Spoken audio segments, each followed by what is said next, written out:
Thank you everyone for joining online and to those coming in person. It is wonderful to be back for the third of a 4-week course that we have on Wellness Wednesday with Malcolm Huxter. So before we get any further, the first thing I would like you to do is firstly, just consider why you have come to the session today and really ground yourselves in the presence of the room that you're in, the moment, and consider as best you can to focus in just here, just now on this session. So you can be fully present, aware, and make the most of it. And I would also like to take the time to acknowledge that we are joining here in Parramatta, Western Sydney University campus on the land of the Darug Nation. And we'd like to acknowledge the elders, both past and present. So before I pass over to Malcolm, let me give a bit of a bio of Malcolm to you all. And I can see we've got a few regular joiners, which is fantastic to see. But nonetheless, I would like to remind us all of about Malcolm. So Malcolm Huxter is a semi-retired clinical psychologist in private practice.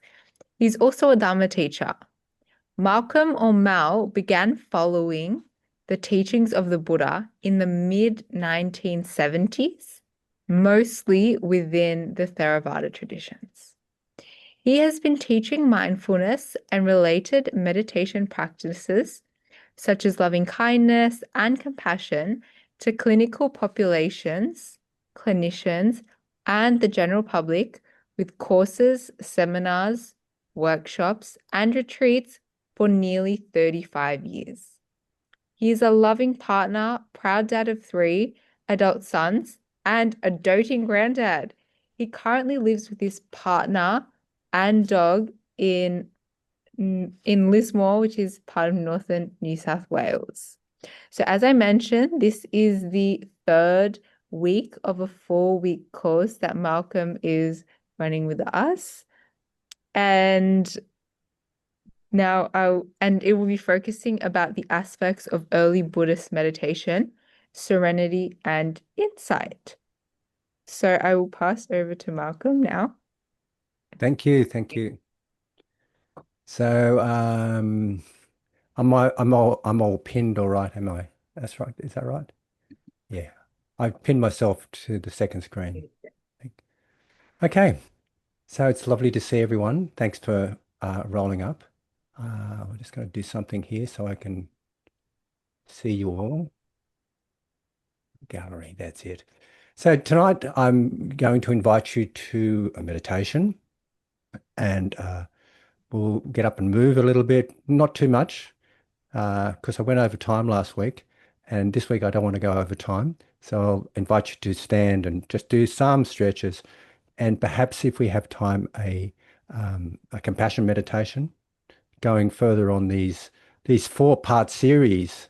What I'm doing on every part of this series is introducing you to the mindfulness of breathing, 16 steps of mindfulness of breathing, and also introducing you to, or inviting you to consider the serenity and insight aspects of meditation.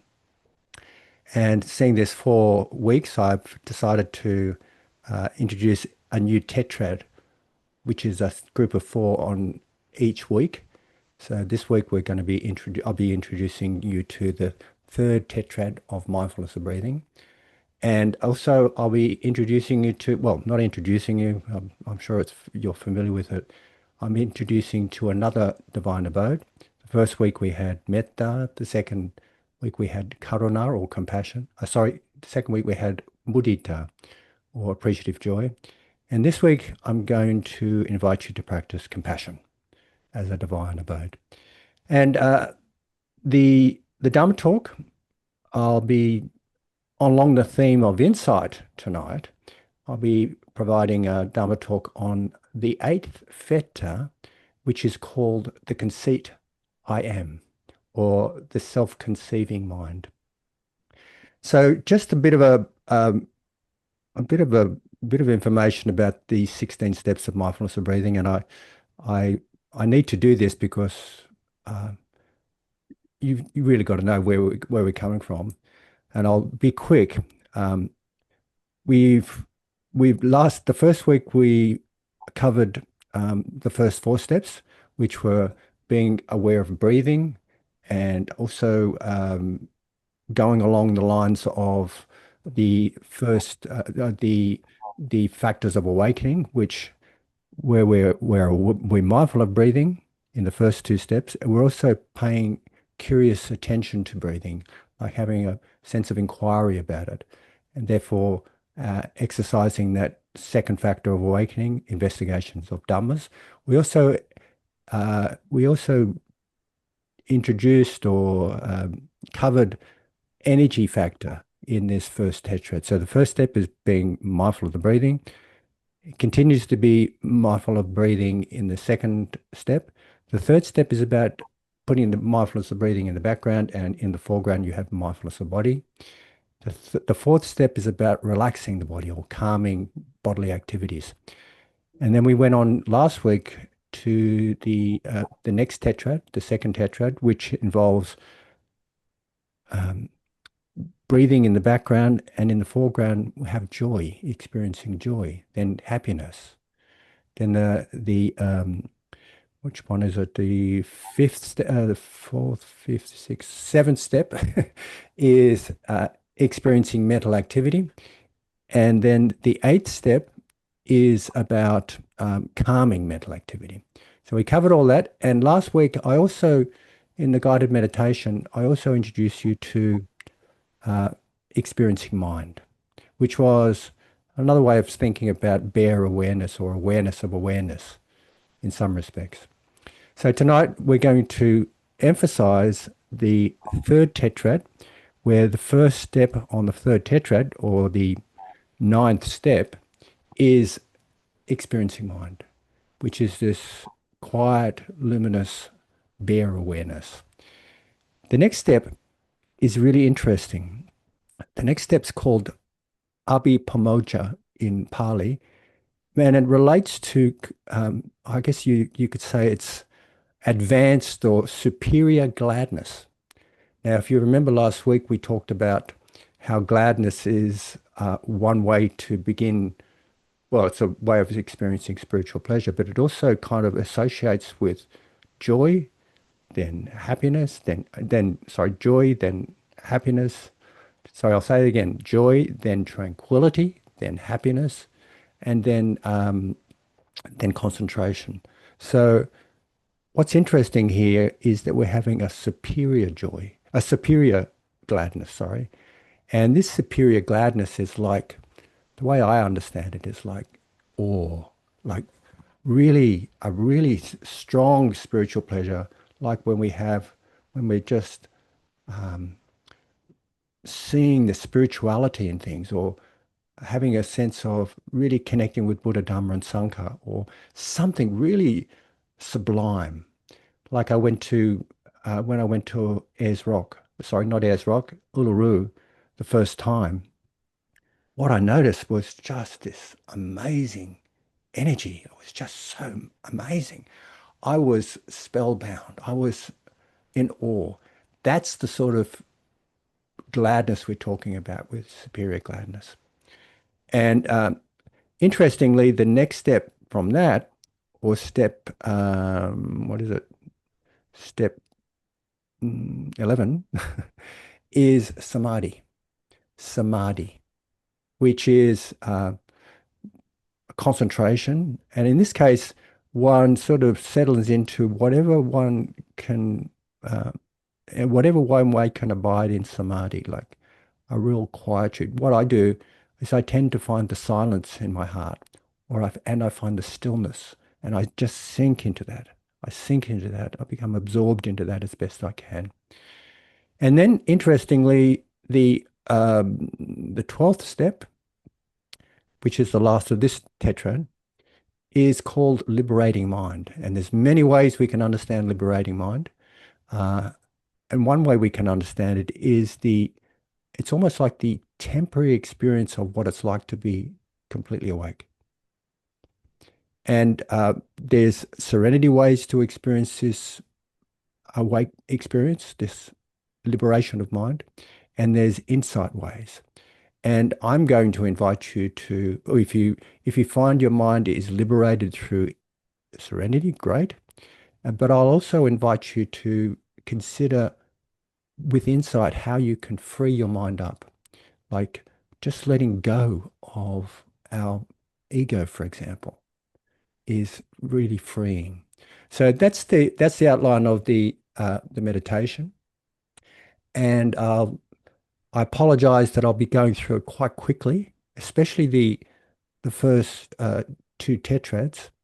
And also, I think you probably understand that most of this is not in 15 minutes. I'm not expecting you to get to liberating mind. Perhaps you will. I'm not sure.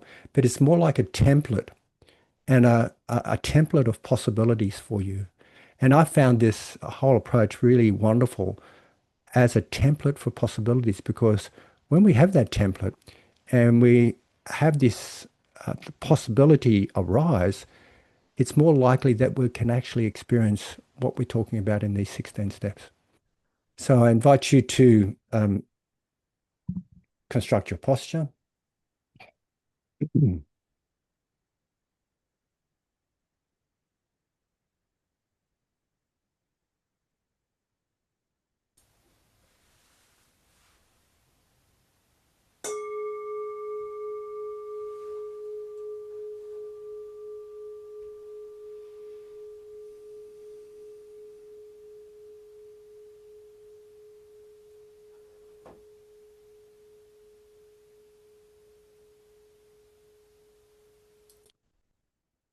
Mindfulness of breathing up until the 12th step. So you're invited to settle into your body,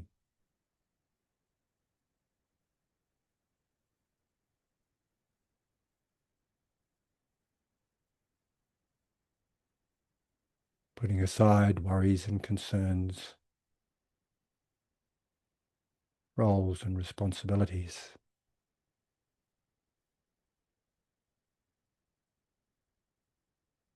Having found seclusion with your body by being here,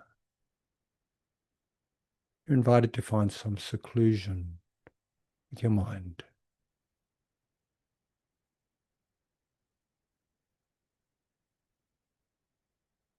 By putting aside the hindrances, obsessive desire, ill will, sloth and torpor, restlessness and agitation, and paralyzing doubt. Put them aside. And just knowing that if you can just be aware of them, that's a step towards putting them aside completely.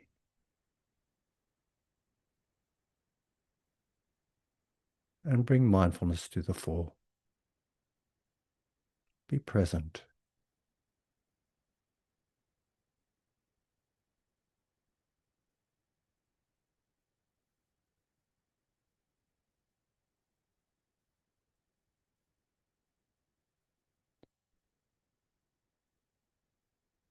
And allow mindfulness to become aware of the breathing.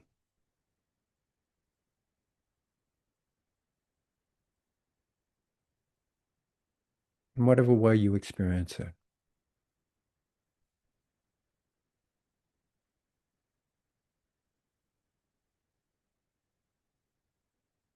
And bring curiosity to the experience.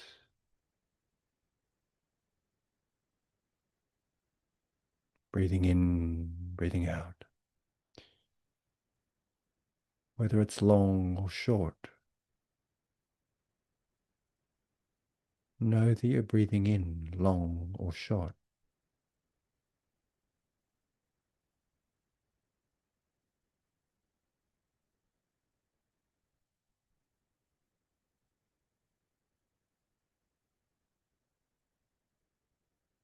And moving on to the third step.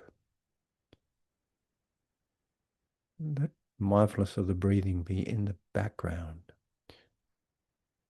And in the foreground, bring awareness of your body.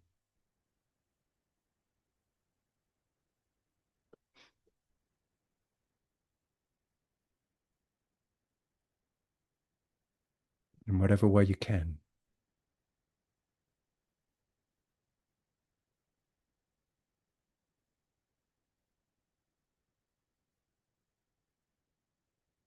Breathing in, breathing out.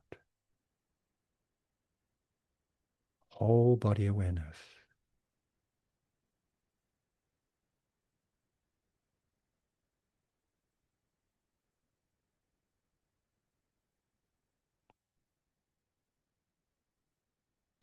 And naturally, as you are aware of the body, you might notice there's a relaxation experience. Breathing in, breathing out. Calming bodily activity.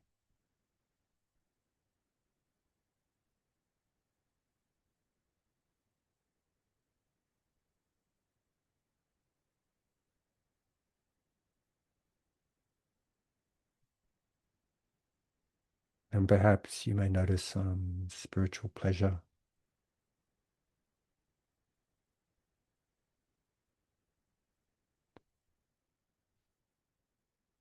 And you may notice some joy arising. And if joy is not arising naturally, you're invited to think of something that brings joy to your heart. Breathing in, breathing out, experiencing joy.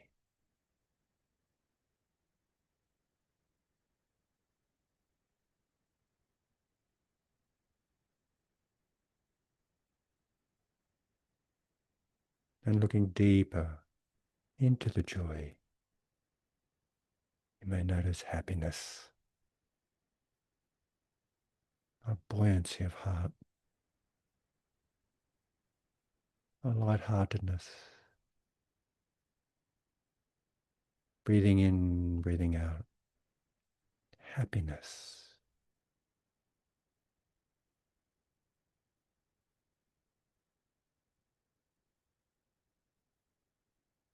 And resourced with awareness, with mindfulness, investigation, energy, relaxation, joy, happiness. Bring to mind awareness of mental activity, thoughts, movements of the mind, objects of the mind, and just letting them come and go without resistance or grasping. Breathing in, breathing out, experiencing mental activity.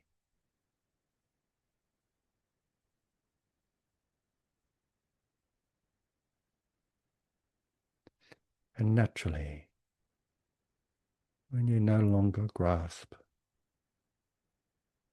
you no longer feed into or resist thinking patterns or mental activity begins to slow down.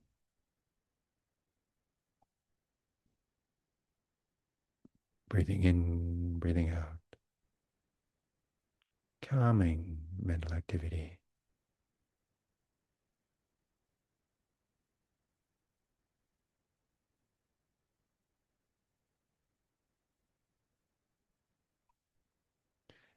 And like a river meets a still lake,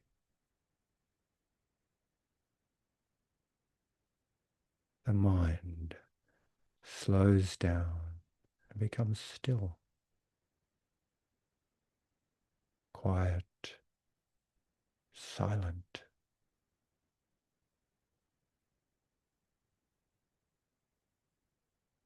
Free from mental activity, naked, aware. Breathing in, breathing out. Experiencing mind. Bare awareness. Aware of awareness.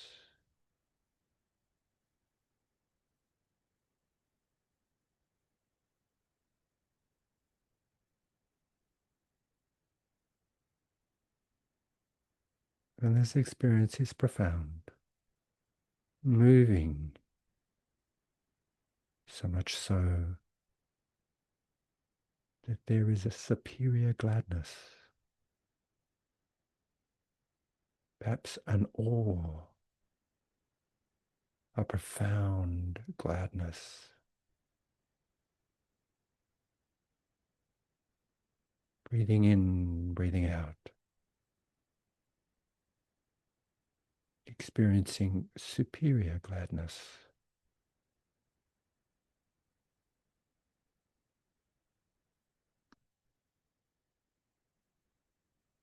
And as gladness, in whatever form,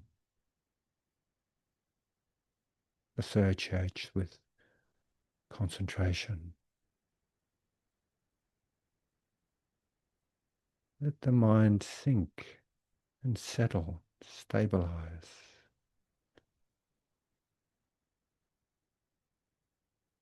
into samadhi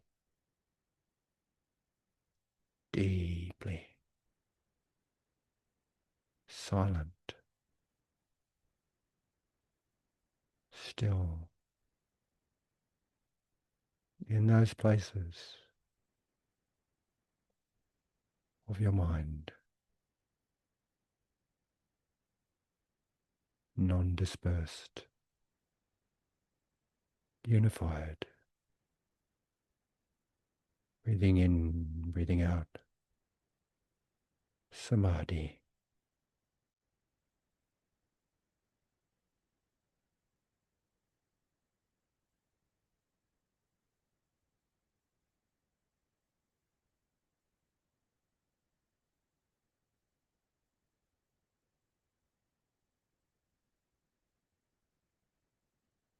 And this experience of deep samadhi is a taste of liberation, a temporary freedom.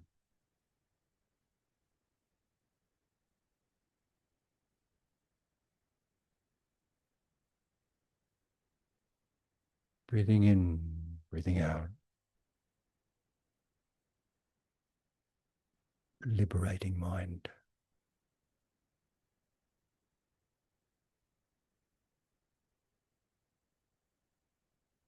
And if there's liberating mind through insight, through the capacity to see the emptiness of things, the emptiness of self, to see dependent arising, to see streams of dependently arising processes interacting. This is also liberating, even just a glimpse. It's like letting go of the burden of the ego.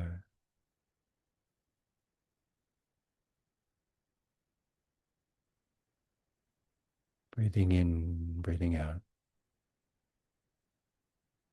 liberating mind.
I'm just going to change my mic around so I can stand up and you can still hear me.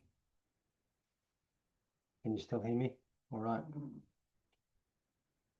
Okay, so I'm going to invite you to very, very slowly and mindfully come to a standing posture, and we'll do some movements, and then I'll invite you to sit down again. We'll do a compassion meditation, just a couple of movements to get the body into our body and practice mindfulness of body. So I invite you to stand very slowly. If you feel like you'd like to, it's not compulsory, of course. You can stay seated if you like. And come to a standing posture. And I'm going to I'm putting my feet about shoulder width apart. The outside of my feet parallel.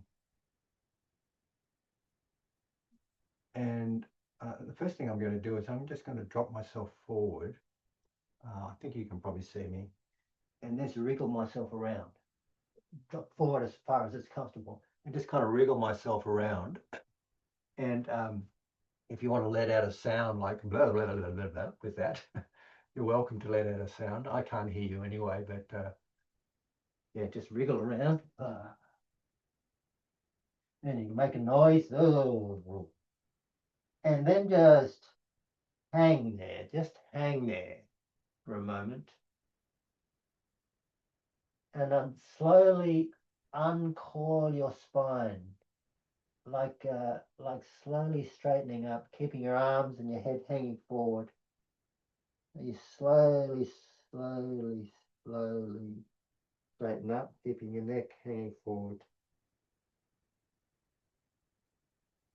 Slowly straightening your neck and your head so it's upright. And coming to a dignified standing posture.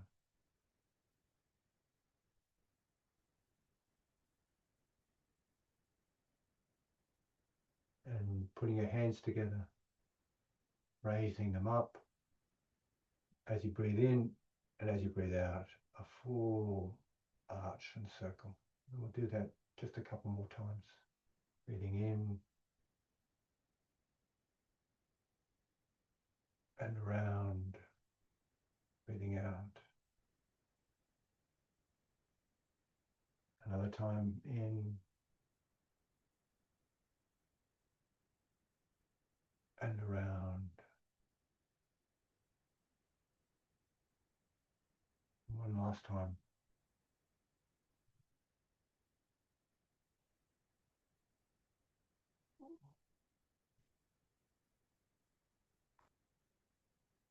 And this time I'm going to invite you to put your hands kind of relaxed, elbows bent, about shoulder level. And there's breathe in, then you turn your hands around. Breathe out. Breathe in. Breathe out. Breathe in. Breathe out.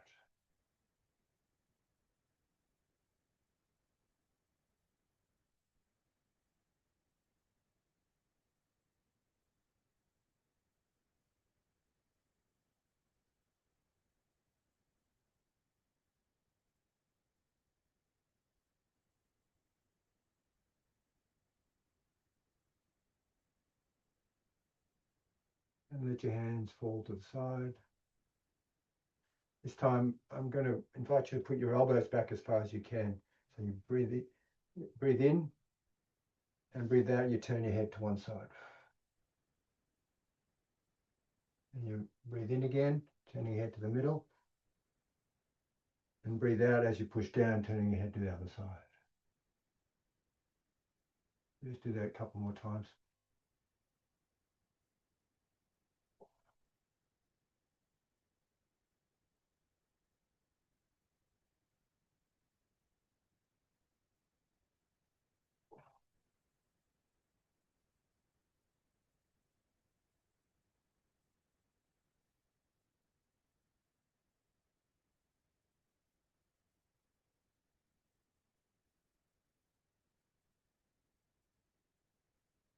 And you're invited to just come back into your standing posture, upright, stable, centered, and know you are standing, just standing.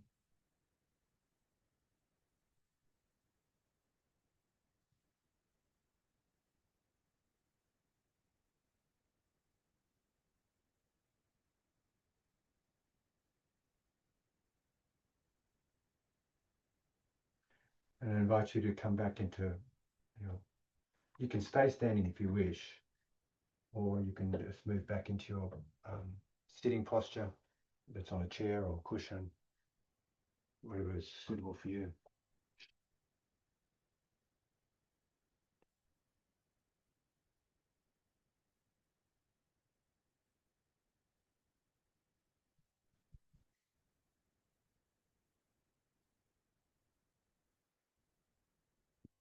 Can you hear me all right again? Yeah, great. Okay, so I'm going to invite you to a compassion meditation, only a very brief one. And there's many ways of thinking about compassion. One way I like to describe compassion is as His Holiness the Dalai Lama describes it, as the sensitivity to suffering and the commitment to alleviate it. So that suffering could be your own suffering, or it could be another's suffering, another being's suffering. Regardless of whether it's your own or another, it's still compassion. So I'm going to invite you to settle into your body. And in this meditation, if you want to put your hands on your heart, like you can see how I'm putting my hands on the heart, one hand or another hand, as we get into the meditation, feel welcome.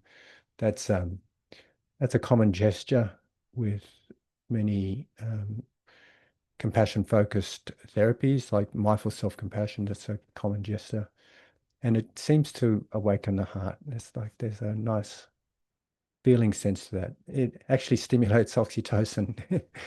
When you touch yourself in a kindly way, it stimulates oxytocin. So first of all, I invite you to settle into your body. Come into this present moment.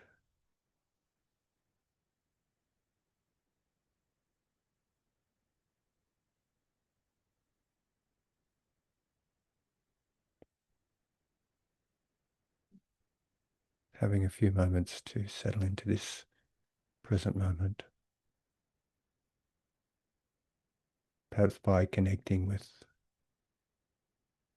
earth element holding us, experience of earth, and our contact with the earth through our chair or cushion or our feet.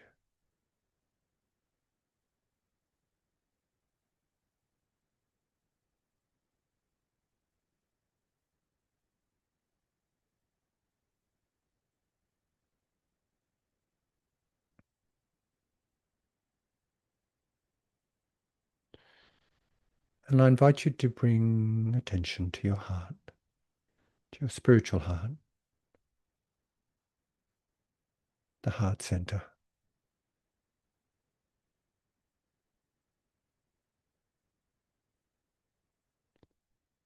And bring to mind one being, a being that is suffering in some way or other. And this being could be yourself.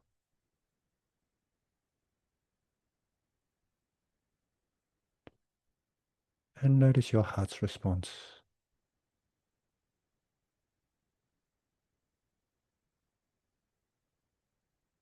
And you may feel inclined to put a hand on your heart or both hands if that's suitable for you.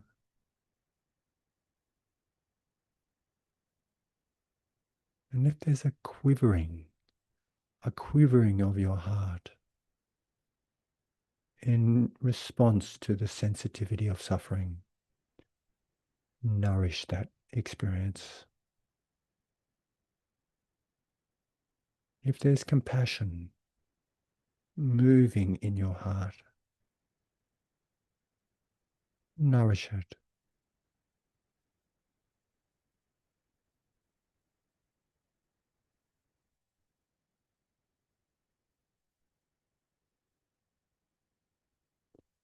And if it seems right for you, you may wish to open your heart to other beings like iconic figures, figures that are compassionate.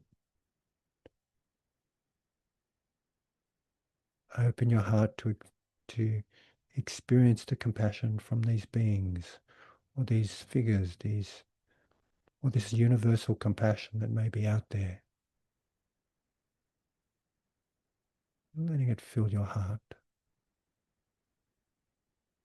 And if it feels right for you, perhaps you can even breathe it in.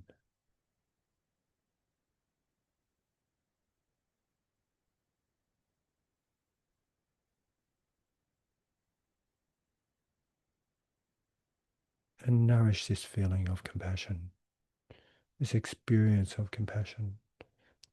Let it fill your heart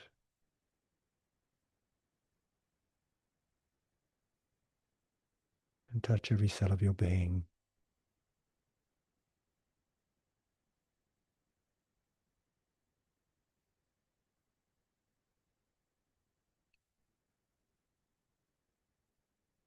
And if you had another being when you thought of a being that was suffering, perhaps you can allow this compassion to spread and touch their hearts. And if it was yourself, let this compassion fill you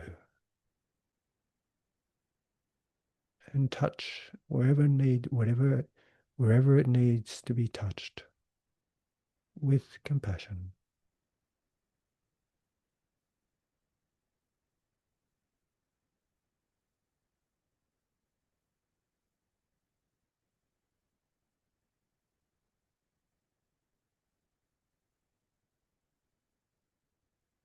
And if it feels right, let the compassion shine from your heart so that it's filling you and also shining out. Shining out as far as it wishes to go, touching the hearts of other beings, whatever beings there are, in front, to your right, behind and to your left,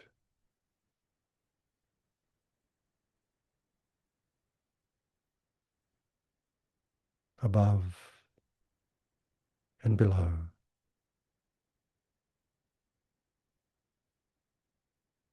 Breathing in compassion, breathing out compassion.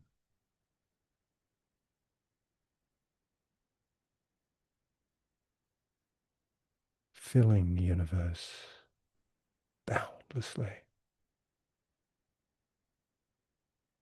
Touching the hearts of beings, whatever beings there are, that need compassion.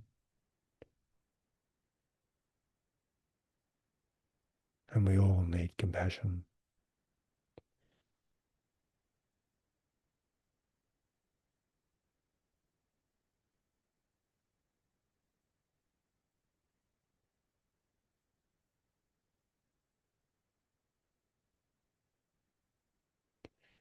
May all beings be free from suffering and its causes.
Thanks, everyone.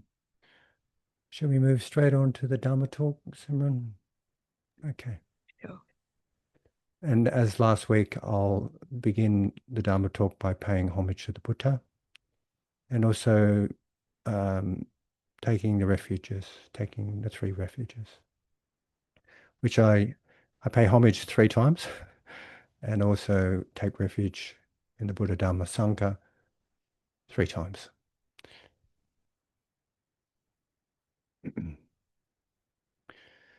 Namo tassa bhagavato arahato samma sambuddhassa.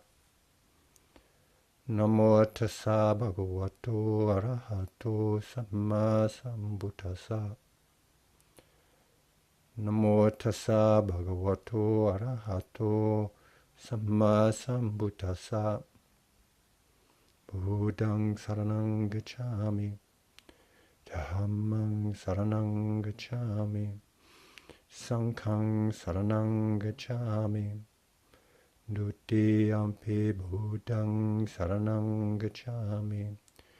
Dutiyampi Dhammang saranang gacchami. Dutiyampi Sanghang saranang gacchami. Tatiyampi Buddhang saranang gacchami. Tatiyampi Dhammang saranang gacchami. Tatiyampi Sanghang saranang gacchami.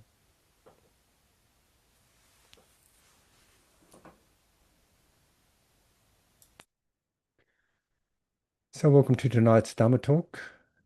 Tonight I'd like to talk about the eighth fetter, and there are 10 fetters. The eighth fetter called the conceit I am, or self-conceiving. So there are 10 fetters, and a fetter is something that holds us back. And the 10 fetters in Buddhism are what holds us back from awakening. These 10 fetters include 4 of the 5 hindrances. The 4 that are included are paralyzing doubt, ill will, sensual craving or obsessive sensual desire, and restlessness and agitation. These fetters also include psychological patterns. I mean, basically, like patterns like something called a personality view. This is a view that we believe we are our personalities. We're confined to a view about personalities, like everyone is a different personality. And that is a view which is a fetter. It's a fetter to realizing awakening. Another perspective of these fetters is that another aspect of this, another fetter, sorry, is this belief in rites and rituals or conventions producing awakening. Whereas in reality, what we need to do is cultivate insight to wake up.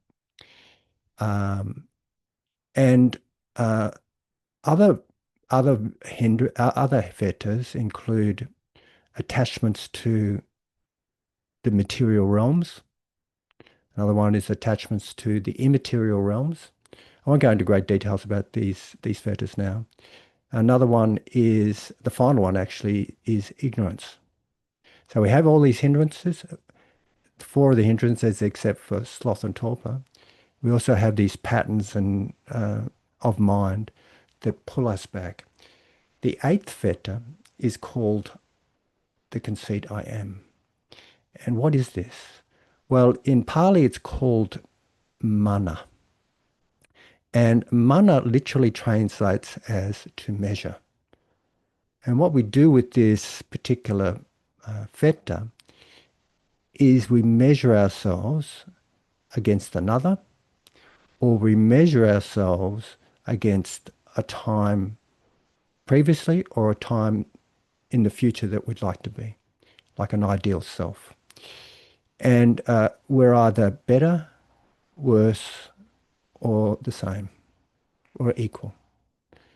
So essentially, this particular fetter is a self-concept, is conceiving ourselves conceptually. Like it's a self-concept. I am something. So it's the conceit I am. It's this function of I am, and we identify with these self-concepts. And what we do with that is we then compare ourselves to others, and it becomes a real problem because we identify with this self-concept. We believe it to be true, and we identify completely with it, and it becomes our story. In other words, we create a story about ourselves, and we believe it to be true and who and what we are. And this is actually a significant factor um, because we cling to it, we hold on to it. It's actually there's three types of craving. Craving is a cause of was a significant cause of suffering on the independent arising. Craving is one of the key links in the causes of suffering and the cycles of suffering. And there's three types of craving. One type of craving is the craving, essential craving, like kama tanha, it's called in Pali, which is craving for the senses, and the senses include, sight, sound, smells, touches, and tastes, and mind. I won't go into great details about that right now. And I want to focus on these other two types of craving. Another type of craving is the craving to be something, to be somebody. The craving to, it's called bhavatanha in Pali, but it's the craving to be anything. Like we want to have an identity. We feel like we should be something. I want to be famous or I want to be something. And the other type of craving is the craving to not be. It is this craving to not exist. Uh, and it has, at its gross level, it would be like wanting to suicide, wanting to shut it off. But at a more subtle level, it could be just aversion to aversion to being tired and wanting to switch it off. Like you just want to switch off the day. Like I often mention this kind of joke. My partner often says, "I've had enough of today. I want to turn it off. I'm going to bed." So it's at a subtle level, it's that. And other ways these cravings manifest is we want others to think of us in particular ways. Like the craving to be, we want to be, wise or skillful or whatever it is that we want to be. And we also want others to see us like that. So it's quite interesting. So this this um, conceit I am is caught up with these cravings, these two cravings, of the cravings to be somebody and the cravings to not be, um, because we have a concept about ourselves, and we could have this concept about ourselves that we're idiots, or I could say to myself, I'm a failure, I'm completely worthless. You notice the I am, and we believe this concept to be who and what we are. And of course, that's a cause for a lot of suffering. And in psychology, worthlessness and hopelessness, and identifying with these worthlessness, hopelessness, and helplessness, and identifying with these as I am hopeless, I am worthless, I'm a fool, I'm an idiot, I'm worthless. These are all causes for significant suffering. And at another end of the spectrum, we could call it sort of pride in some respects. Like we like to think we're better than everyone else, and I'm a fantastic Dharma teacher, for example, or I'm a fantastic psychologist, and so on. And that's fair enough. I could think that, but the suffering comes when we realize that we're not so fantastic, or someone criticizes us, or someone sacks us, or whatever it is. They have this opinion about us, and we realize that we're not what we think we are.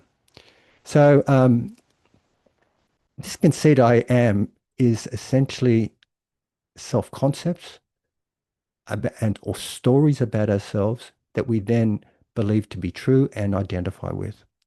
And um, with neuroscience, and there's a few books about this now. There's a lot of investigation going into scientific investigation into this these functions of what they call selfing, actually. And what they're discovering is that what we call the self, they're calling it a fiction. They're calling it a fiction. In other words, it's a story. And it's the way the neuroscience talks about it is this story is a function of something called default mode networking, which is a number of neural pathways that get caught up in patterns of mind that are about survival. And I'll talk a little bit about that in a minute. So this selfing occurs as a result of default mode networking and um, left hemisphere language, left hemisphere chronological thinking, and making meaning out of things, making sense of things, and language. So we just create these stories. This default mode networking, by the way, it has been developed from evolution, and it's basically has a survival function. It helps us kind of slip into automatic pilot to save energy on things. And it also helps us understand where we are in our social world because we're often in default mode network and we're often thinking about where we stand in the social hierarchy of life. We're often thinking about whether someone likes us or doesn't like us and where we are because in in our ancient times, in our evolutionary times, it was important to know where you were in your village. In your village of 100 people, it was important to know where you stood socially because if you were rejected from the tribe, you would be, you'd probably be dead. You wouldn't survive. So in ancient times, default mode networking working was very helpful. Uh, Unfortunately, in modern times, this this default mode networking has turned into negativity bias, where we see the worst possible situations in things. Whereas this might have been helpful in the jungles of, 20,000 years ago, where a mistake of a perceiving a coil vine as a snake was not as bad as the mistake of seeing a snake as a coil vine. It had survival value, but bringing it into modernity, sorry, what we have is this tendency to get caught up in depression, anxiety, and in fact, what happens is they've done MRI scans on this, and sorry, not MRI scans. They've watched what happens with our neural pathways when we're caught up in default mode networking, and it's all around the top of the head. People who meditate, there's less default mode networking and there's more of a disparate distribution about where all the energy pathways are going. And these people, the people who meditate a bit more, have a less anxiety, less depression, and they're more altruistic. They're able to see the bigger perspective rather than being caught up in these self stories. So, of course, developing this sense of, well, I'm going to call it an ego, this sense of ego that we construct, this self-concept about ourselves as, say, whoever we are, has functions, and and developmentally, it's important to develop a sense of self. If we if we didn't develop a sense of self, we wouldn't function very well in life. And I noticed, when I was raising my three adult sons, I remember it was very important for me to help them develop a sense of a solid sense of a self so that they could function well in life. I remember them being on the swings and saying, Dad, look at me. And I would say, oh, yeah, yeah, you're very clever. In order for them to develop a sense of being loved and so on. And brings me great pride to say that last week I was in Brisbane and I was visiting my son and his two children, and the 5-year-old went to soccer. And I was there cheering the 5-year-old when he was, hitting goals and kicking all sorts of things. It was fantastic. I was like, "Oh, well done, fantastic." And and to my delight, my son was there also cheering him. That sense of being a solid, not a solid, but a dynamic and functional self is very important. So there's suffering with this self-conceiving, and there is also great liberation in this self-conceiving, insofar as if we can use self-conceiving to our advantage or to the advantage and kindness of others and so on, it's very helpful. However, there's suffering in it. It's a way that blocks us from awakening. So one thing that the what happened with the Buddha, when the Buddha was talking about not self and being freed from this self-conceiving, some Brahmins criticized him. He said, "Well, what are you talking about here? You're using the concept I and me and so on in your language. Why are you doing that when you're talking about not self here?" And the Buddha said, I'm using myself because I'm using this language because it's of social convention and it's convenient, but I'm not confused by it.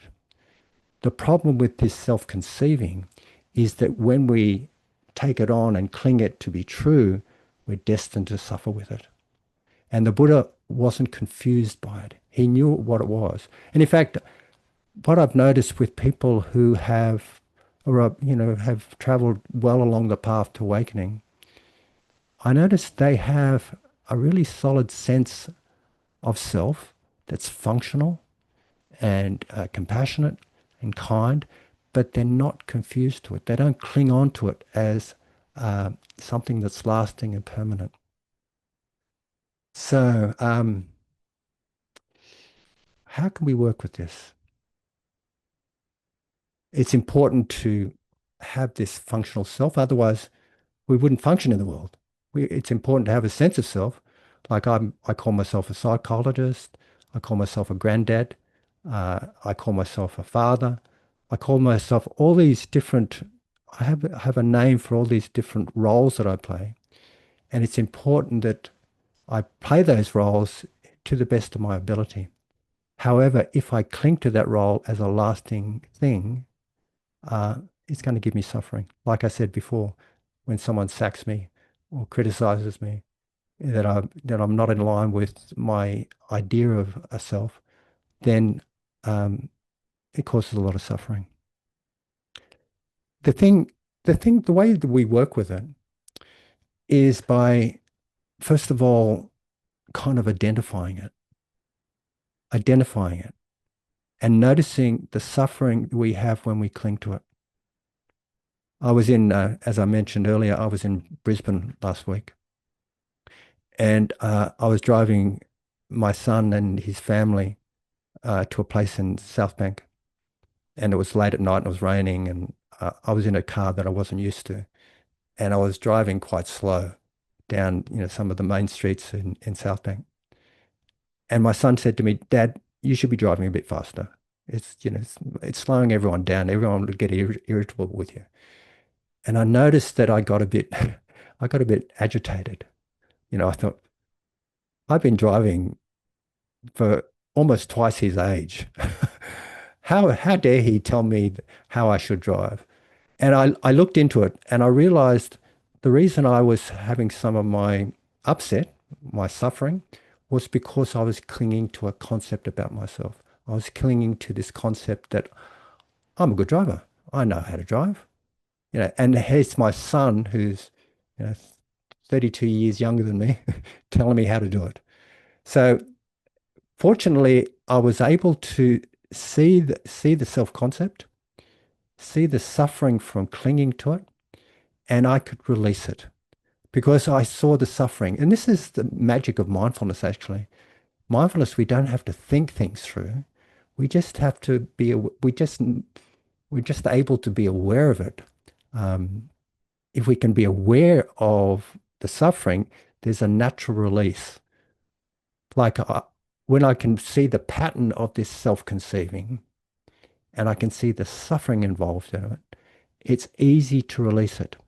So other ways I work with it is I identify it sometimes. Sometimes in meditation, when I'm reasonably concentrated, I'll just think of myself, and there's this story of me coming from the past, like, I was born in whenever it was, 1950 something, 1956 actually. I'm coming through and there's these stories of me doing what I'm doing yesterday, and then there's stories of me doing something in the future. If I can actually identify that as just a story, just a fiction, I can then just sort of let it go to the best of my capacity. I can just let it go. And I can experience an enormous amount of freedom. It's not complete freedom. Actually, when we're talking about the fetters, there's they're released in progressive stages of awakening. And the fetter of the conceit I am, or mana, is actually released only in the final stage of awakening. So when I'm talking about releasing this concept of me being a good driver or something like that, it's not that I've released this self-conceiving process completely. If I did, I'd be fully awakened. But I'm not fully awakened, I can assure you. And I, to the extent that I can release this clinging to a self-concept, whether it be a good self-concept or a bad self-concept, to the extent that I can release the clinging to these stories of a me in the past and a me in the future, to that extent I can experience liberation. To that extent I can experience, we can call it a temporary liberation, like I was talking about earlier in the meditation. So that's that's I can talk more about the conceit I am, and I hope, but I won't at the moment because I think I don't want to run out of time for questioning and discussions and so on. But I guess in summary, this fetter of self-conceiving is a burden. If we can see the burden of clinging to a self-concept, we can let it go much more easily. And as Analio talks about it, he says, releasing the conceit I am is like deciduous trees releasing leaves in autumn. It's effortless. To the extent that we can release the conceit I am, to that extent, we can find some freedom. So thanks for listening, and I hope it's been helpful.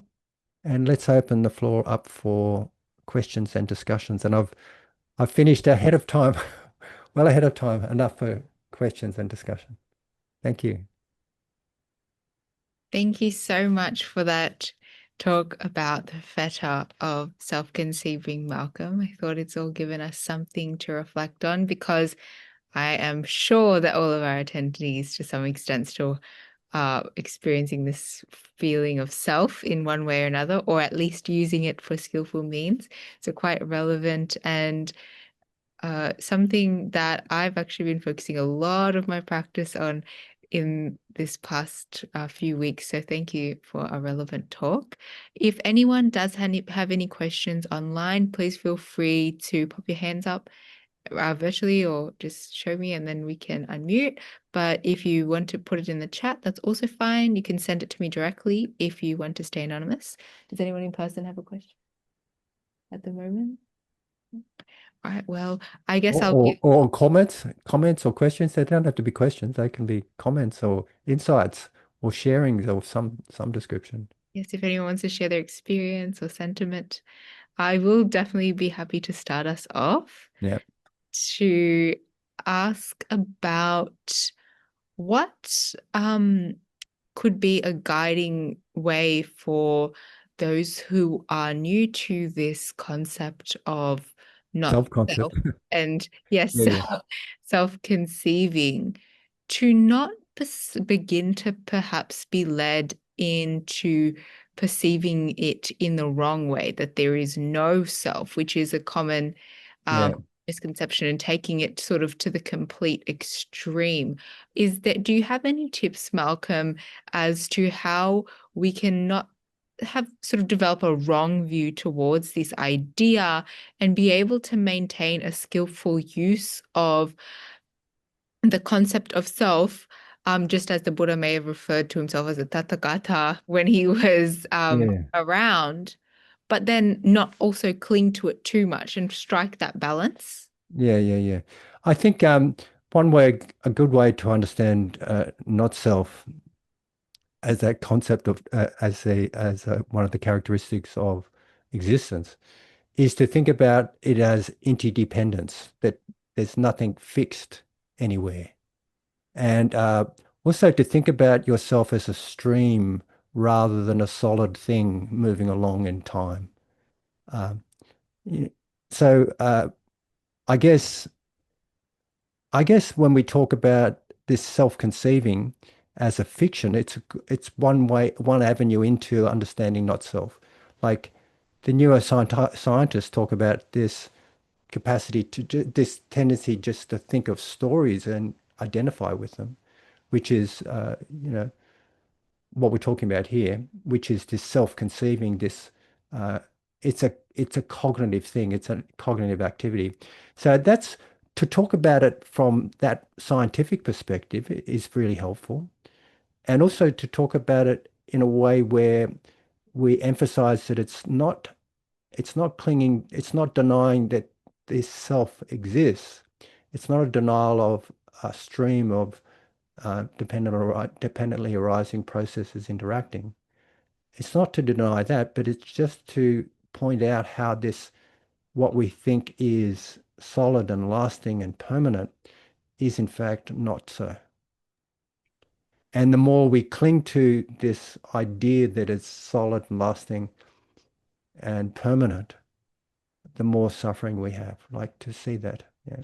Yeah, thank you, Malcolm. And I think that ties back to it was in the first week that this idea of the self as a verb, as Yeah, opposed absolutely. Yeah. a noun, is that it's not denial that something is there, but it is that constant stream. And when you mentioned that interdependence, it really resonated with me because earlier, just before I came to this session, I do a regular compassion practice, and in it we were focusing on the interdependence of all things in the earth, especially as we might know, emphasized by Thich Nhat Hanh. Yeah. And at that point, when I'd make the comment, the compassion meditation, and I was thinking of somebody who's suffering, my mind just said, your suffering is my suffering. And that really resonated with me because then I made a note that constantly reflecting on that interdependence of all beings and systems in the earth can let us also um, drop the ego and that strong sense of self, but adopt that more altruistic, selfless concept in the earth. So thank you for that. And I will hand over to Eddie now, who has. Hi, Eddie. Hi, Malcolm. Yeah, great Are station. you in Australia at the moment or are you in Indonesia? No, I'm still in Indonesia. Oh, great. Yeah, I'm planning to get there soon. Yeah. Okay. So great station as always. Yeah. My question is about, as a layperson, we have a series of events in our life. Like, there are some events when you feel so down because of separation and stuff like that. And you just can get you just keep feeling like it will be easier to meditate if I have this stable emotion or mood. Yeah. So my question is about what happens when you feel down or some kind of sadness. Do you just realize about this, or just be mindful about the feeling that you are feeling at the moment?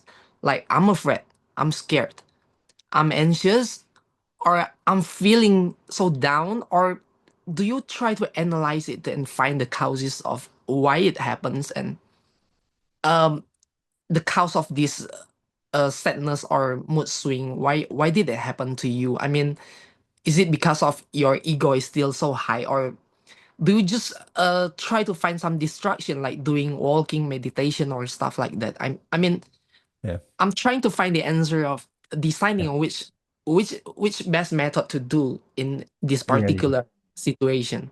Yeah. Thank you. Do you remember last week I talked about the Serenity Way and the Insight Way? Do you remember that conversation we had?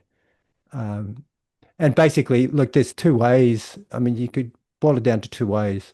One way is we don't feed into those what are the painful patterns. Like we feed into a different pattern, like, strengthening the good wolf versus the bad wolf. Remember that story? Yeah. I remember that. So that's one way. And the other way is through mindfulness.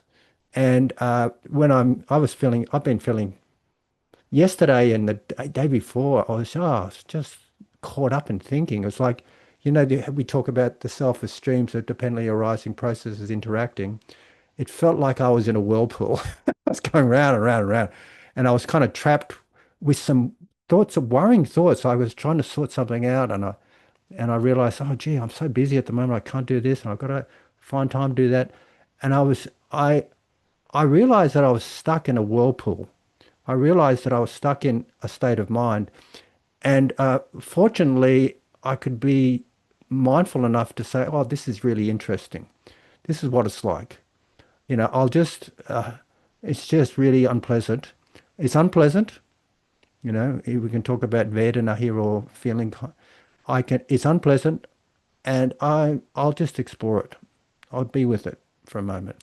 It's not who and what I am. It's just this arising in this moment. It's just a wave. It's just a passing event. I mean, I can say that to myself, and and I can also just be with it. And just in the being with it, we start to see where it comes from, what the problem is. There is only this moment. In the being with the experience, we can see the causes of our suffering and also the ways to be free. So that's one way. And I think you analyzing it is another way. But I recommend that if you analyze it, like you sit down and think about it, and that's a whole area of psychology, actually, or therapeutic psychology, where people look at things, they inquire into things, they question the validity of their thinking patterns, for example. This is what happens in cognitive therapy and old-fashioned cognitive therapy before they start to bring mindfulness into it. With mindfulness, what's happened is rather than changing the contents of what we're thinking, where we begin to change the relationship we have to thinking and thinking processes. So analysis is quite good.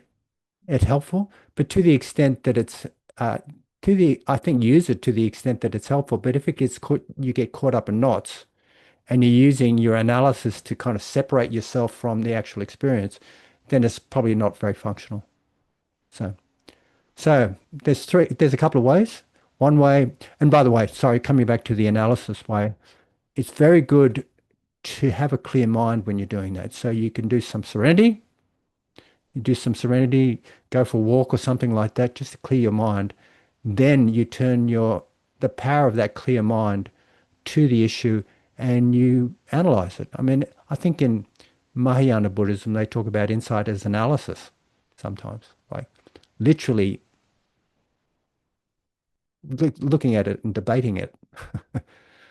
Does that answer the question, Eddie? Yeah, I think so, Malcolm. I think I will listen to it back because I just realized that when you speak to me and when you talk to me, there's a kind of uh, big and positive energy boost that comes to me, Ah, great. and I feel it.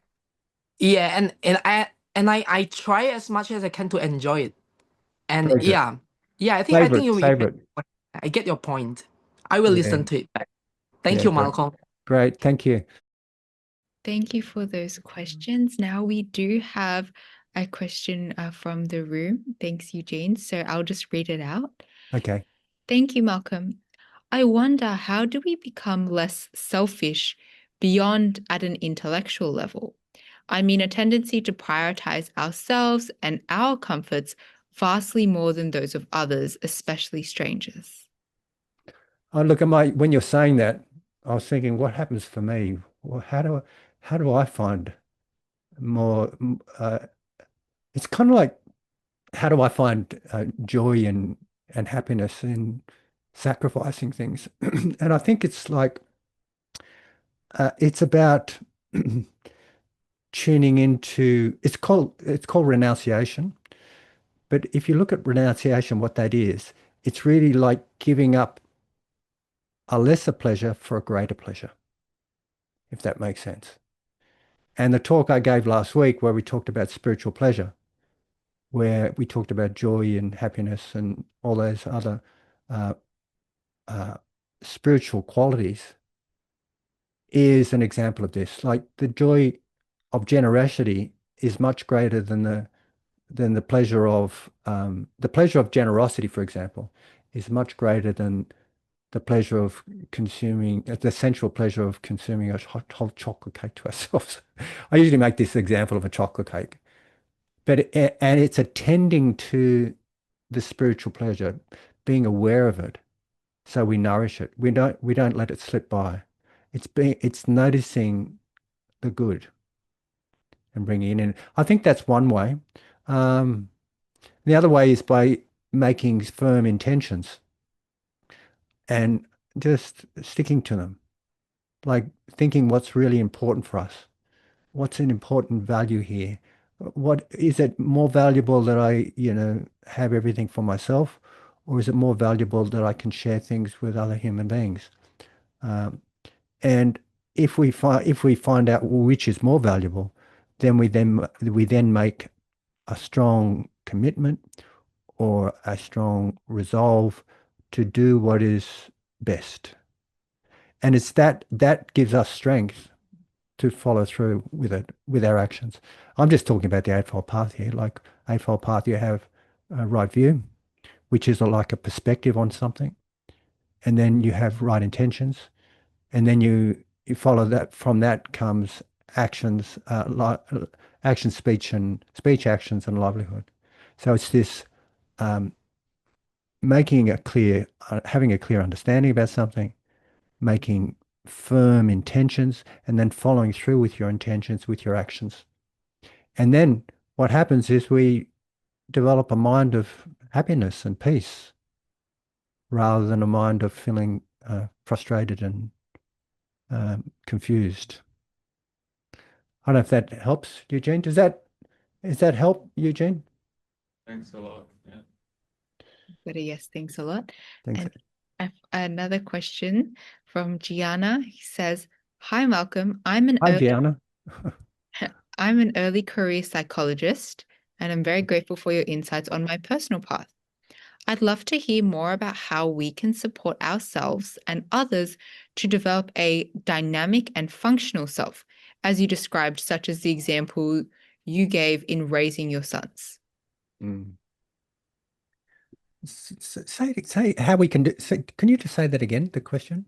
How I'd love to hear more about how we can support ourselves and others to develop a dynamic and functional self, as you described, such as the example you gave in raising your sons.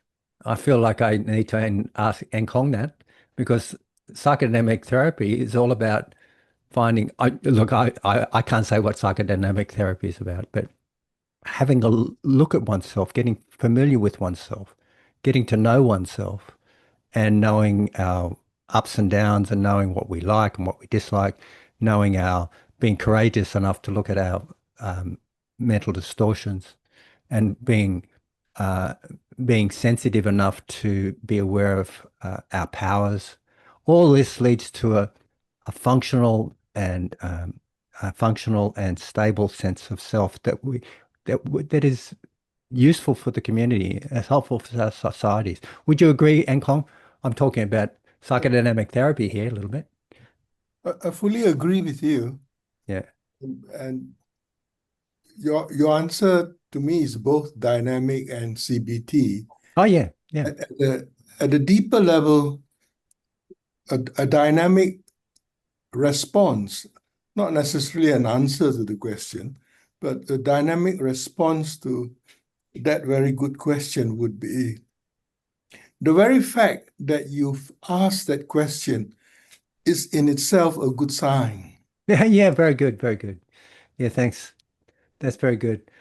And so essentially, if we come back to the Eightfold Path, it's about walking or traveling on the Eightfold Path, cultivating the good and letting go of the not so good. I remember I often talk about wisdom as from my experience with working with, well, I've done a lot of groups, and I first started running groups, and I'd tell people what wisdom was according to the Eightfold Path. But after a while, I just gave up with that, and because I found it much more interesting to ask what other people thought wisdom was. And I think wisdom leads to a happy life and a meaningful life and so on.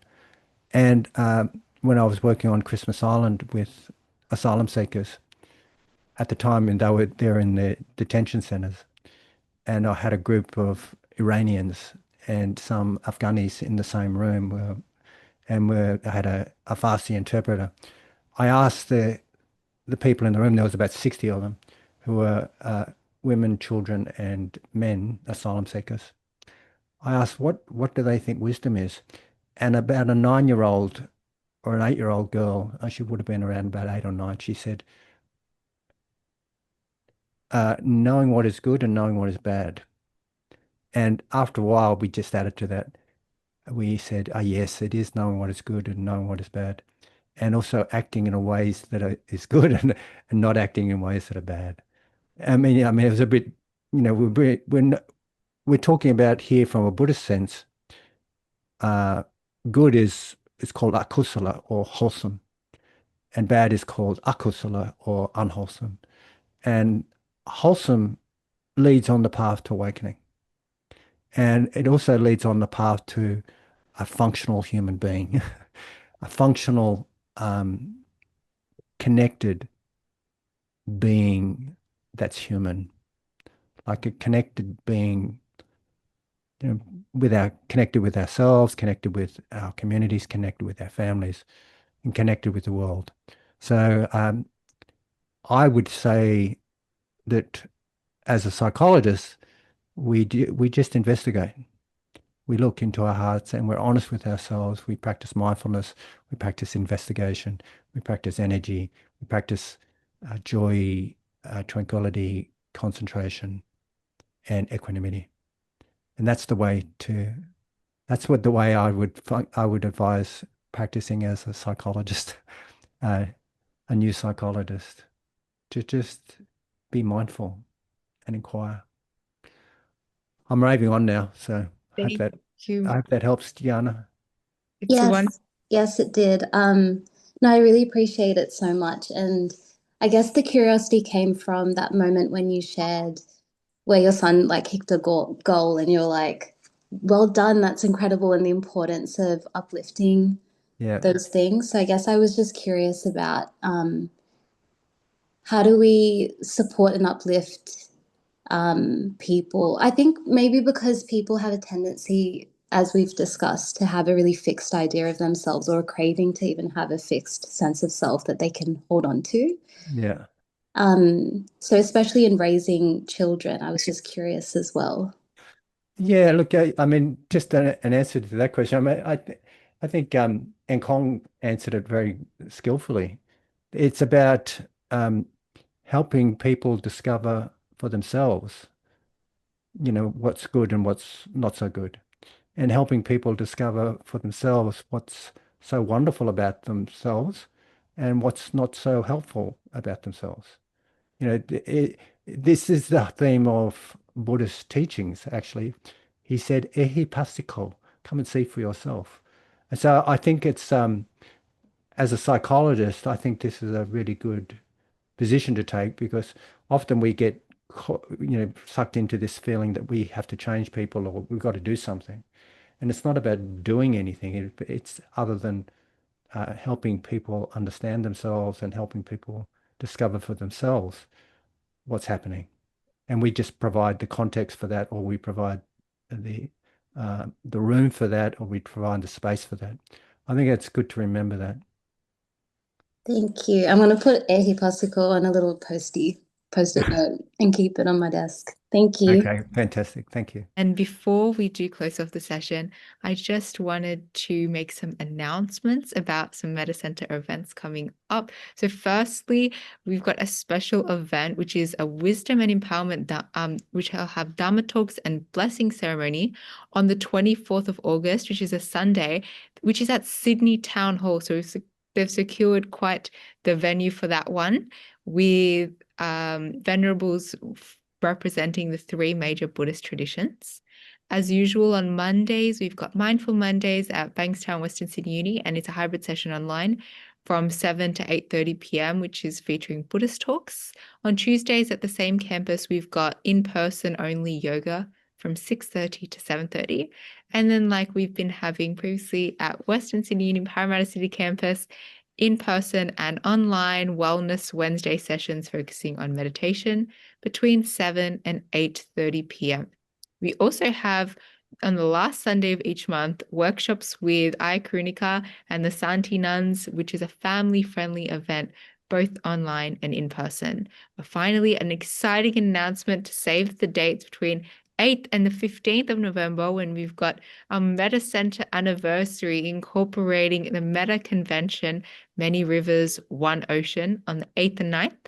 Some special events between the 10th and the 14th, and wrapping it all up at Burwood Park with a Mahadana and a whole beautiful day of events that's scheduled with so many different members of the Sangha coming from around the world. So we look forward to seeing you then, and some of our Metta friends who are planning on joining even from overseas. Sinsin, did you want to add anything? Okay. No, thank you. You said it all. But just come to Sydney when you can. Save the dates, the 9th, the 8th and the 9th of November, and that throughout the week until the 15th of November. Some international monastics, at least about 17, are coming to Australia. Wow. Right. Fantastic. Malcolm, Okay. would you like to offer a dedication minutes or any special way you'd like to wrap up? Yeah, I'll just do the dedication of the merits.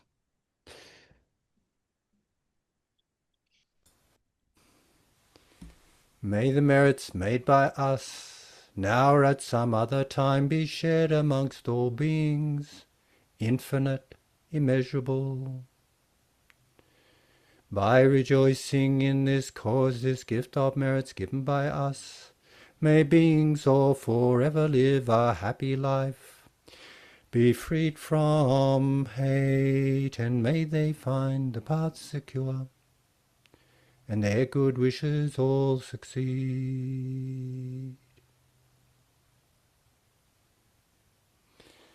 Thanks, everyone. See you next week when we wake up. It's focusing on waking up. It's focusing on insight, and I was thinking about it. I'll probably make the Dharma talk focused on the last tetrad of the 16 steps of mindfulness of breathing, which is completely all about insight. Okay, thanks a lot. Thank you. Thank you so much, everybody. And thank you, Malcolm. I hope to see you in person next time. Yeah, maybe.